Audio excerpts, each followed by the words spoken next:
Last week, we talked about design for customer experience in the context of internal customer experience. This week, we're going to go ahead and apply the same concepts, the same idea, the same principles and process to our external customer experience. And for some of us, designing for external customer experience might be a little bit harder. And here's why. Because sometimes your customer's Z, or where they want to go, is going to be a little bit different than all of your customers. Now, this will become really common if you've got a lot of confusion around who your ICP is, and there's a lot of diversity around the type of people that you work with. Their Z, their endpoint, the place that they're going to, might be a bit different. They still have a starting point. So we still have an A and we still have a Z. We have a place that we are and a place that we want to go. And then there's going to be, just like we did last week, there's going to be a couple of gates along the journey. Our focus as leaders, as we help people move forward, move from point A to point B, is to break this next step down into smaller pieces. So you might have, let's call these B, C, D. What are the things that happen in these small incremental areas that help us make progress? What are the things that we need to do in order to get to the waypoint that we need to get to? This is what I mean when I talk about designing for customer experience. Let's understand where they want to go, where they want to be. Then identify the thing that has to happen just before that place that they want to be. Like, what's the thing that needs to be true? What's the stuff that needs to be in place? Then back up and say, what's the thing that needs to be in place such that that next piece will always be true? We're designing for what needs to be in place so that the next thing will always be true. So that when we do C, it's just natural to move forward to get to D. I know I'm using letters here. You can use these as steps 1, 2, 3. The key piece is we're just breaking things down, deconstructing into smaller pieces. And everybody should be familiar with this because most of you have gone on some kind of a road trip. When you've gone on some kind of a road trip, there's been some cities that you go through on your way in that road trip, or you've had to take a flight that has a layover. You've had to switch planes at a different airport.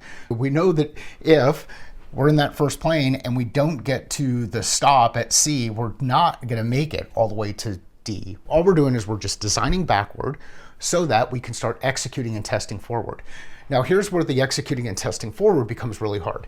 It might be really hard. It might be a pretty big leap to get from A all the way to B.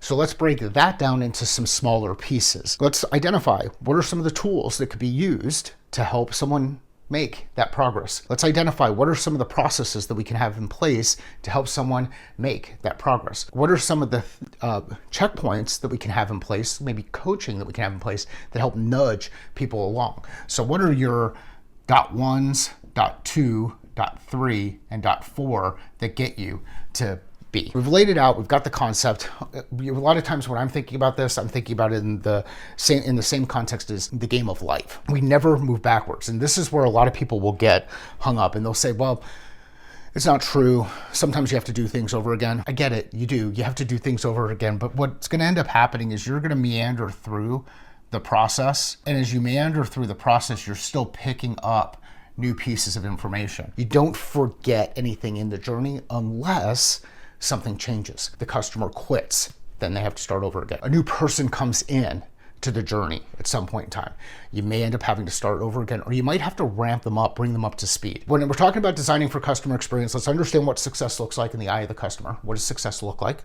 Let's understand the stakes. What happens if they don't achieve that success? What's the risk of potential failure? Let's identify the steps going backward that happen just before you get to success, and then make small incremental steps in that A to B period to help build momentum, help start building progress. Now, all the way throughout this process, you're going to want to reflect and continue to assess, are we actually making progress? Because if we get ourselves into a situation where we're doing A.1, A.2, A.3, and A.3 takes us backward, something might be wrong. Or we've got stuck, something might be wrong.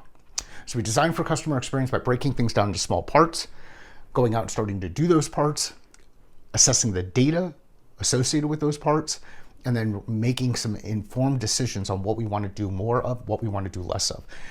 Once you have the data, you can start to do things. You can decide to eliminate, you can decide to continue. You can change, you can determine, hey, is there something we need to do to change course? You can set expectations, and you can communicate effectively with the team. Once you have this stuff laid out, just lay it out simply. Then you can look at your team and you can start to say, hey, are we doing what we expected? Is our customer doing what they expected?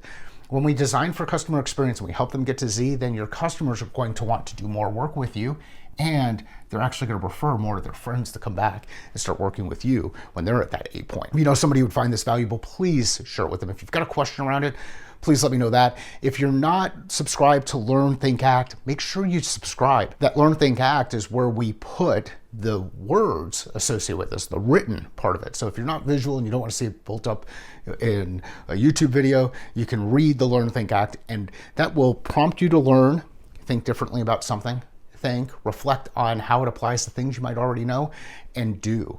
Learn, Think, Act.